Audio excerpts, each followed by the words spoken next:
It is 10:00 in the evening in London, and while the gates of Buckingham Palace are quietly locked and the king prepares for sleep, a media bombshell of seismic proportions has just detonated across 2 continents. In Montecito, California, the clocks read exactly 2:00 in the afternoon. In New York, it is 5:00 in the afternoon, right at the peak of the evening news cycle. The timing was calculated down to the very second. After precisely 2,416 days since the catastrophic Majid announcement of January 2020, Prince Harry and Meghan Markle have officially pulled the emergency brake on their American experiment. And now comes the explosive question nobody can seem to ignore. Why would Prince Harry and Meghan Markle suddenly turn their backs on the California dream and race back toward the very institution they spent years condemning? If the reports surrounding their return are accurate, this is not simply a family reunion, not some sentimental rediscovery of British roots, and certainly not the graceful homecoming their public relations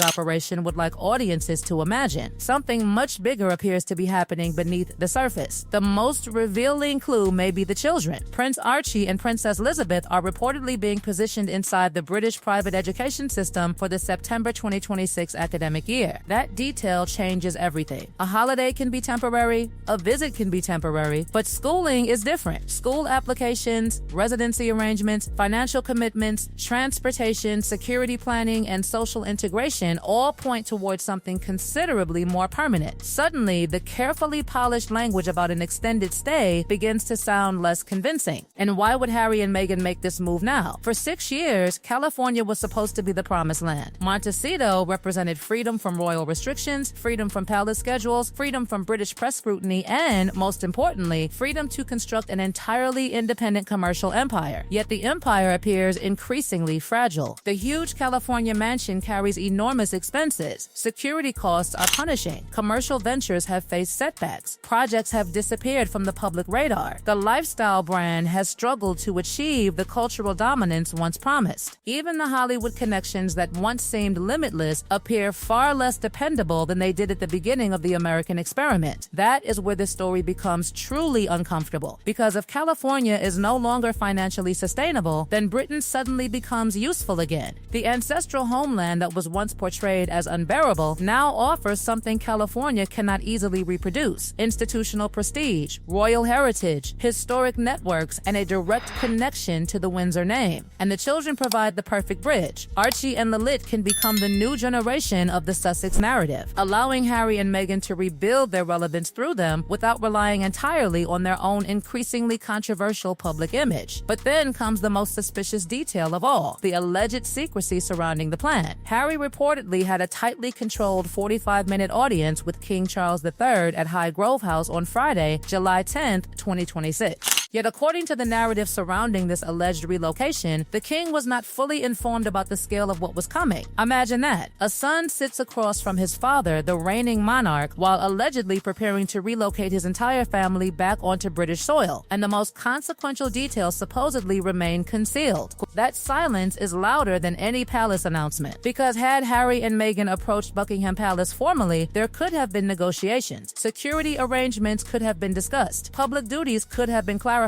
Questions about proximity to working royals, commercial activities, press access, and the children's schooling could have been addressed behind closed doors. Instead, if the reports are accurate, the palace was confronted with a finished reality rather than a proposal. And that creates the perfect pressure trap. If Charles welcomes them warmly, critics can accuse the monarchy of surrendering to pressure. If Charles rejects them, he risks appearing to reject his own grandchildren. Either way, Harry and Meghan would control the headlines, but the biggest shock may still be waiting, because Harry's return to Britain would collide directly with one of his longest-running arguments: security. For years, he fought for greater protection when visiting the United Kingdom, insisting that his family faced serious risks without state-provided security. Yet now, if the Sussex family truly intends to establish a routine British life, the contradiction becomes impossible to ignore. How can Britain supposedly be too dangerous for ordinary visits, yet suddenly suitable for permanent schooling? Country living and daily family life? That question alone could become the political and public relations nightmare of the entire relocation. And then there is Prince William. For William, this is not merely about his brother coming home. It is about proximity. It is about boundaries. It is about whether a family member who has spent years publicly exposing private grievances can suddenly establish a parallel existence within striking distance of the future king. The Sussexes may believe they are returning home, but inside the palace walls, someone may see them as returning to the battlefield. And if that is true, the most explosive chapter of this royal saga has not ended at all. It has only just begun. The financial pressure behind this extraordinary reversal now becomes impossible to ignore. The California dream was supposed to transform Prince Harry and Meghan Markle into an independent entertainment and philanthropic powerhouse, yet the enormous Montecito lifestyle demanded an endless stream of money. The 9-bedroom mansion, sprawling grounds, taxes, maintenance, and private security created a financial machine that had to be constantly fed, while major entertainment projects failed to deliver the empire once promised. Their commercial ventures became increasingly difficult to sustain, and the glamorous Hollywood circle that once appeared eager to embrace them seemed far less interested. Suddenly, Britain was no longer simply the place they had escaped. It potentially became the cheaper, strategically valuable refuge where the Sussex brand could be rebuilt around heritage, children, and royal association. But money may only be one layer of this extraordinary calculation. Beneath the financial crisis sits an even more explosive possibility: the future of the Sussex marriage itself. For months, speculation has swirled around whether Prince Harry and Meghan Markle remain united behind the scenes, and a permanent relocation to Britain could dramatically change the legal and personal landscape if that marriage ever fractured. Remaining in California would leave Harry deeply dependent upon American jurisdiction if custody disputes emerged. Moving the children into British schools and establishing their habitual residence in Britain could therefore represent something far more calculated than a simple family decision. It could place Harry closer to his homeland, his family network, and the British legal system at precisely the moment when his personal circumstances could become increasingly complicated. And then comes the security contradiction, perhaps the most devastating piece of the entire puzzle. For years, Prince Harry presented British security as an existential obstacle, arguing that he could not safely bring his family home without special protection. He fought legal battles surrounding state-funded security and insisted that Britain posed unacceptable risks. Yet now the alleged plan places Archie and Lilibet inside British schools, potentially traveling ordinary roads and participating in ordinary routines. If this relocation actually happens without the special state arrangements he once demanded, the obvious question will be brutal: what changed? Did Britain suddenly become safer, or did the circumstances simply become more convenient? That question leads directly to William and Catherine. For Prince William, a Sussex return is not necessarily a reconciliation. It could instead represent an entirely new challenge. Harry and Meghan would be operating within the same country, drawing media attention, visiting charities, and potentially creating a parallel public profile, while William and Catherine continue their official responsibilities. Every appearance could become a comparison. Every photograph could become a headline. Every charitable visit could be interpreted as a competition between two versions of royal identity. And that is where the possibility of a shadow court becomes so provocative. Stripped of official royal duties but still carrying famous titles, Harry and Meghan could attempt to build influence independently through philanthropy, media appearances, and high-profile events. The Invictus Games in Birmingham in 2027 would provide an obvious platform, while Britain's enormous appetite for royal drama would guarantee relentless coverage. The danger for the palace would not necessarily be formal constitutional power. It would be attention, a rival narrative, a second center of celebrity gravity operating close to the institution itself.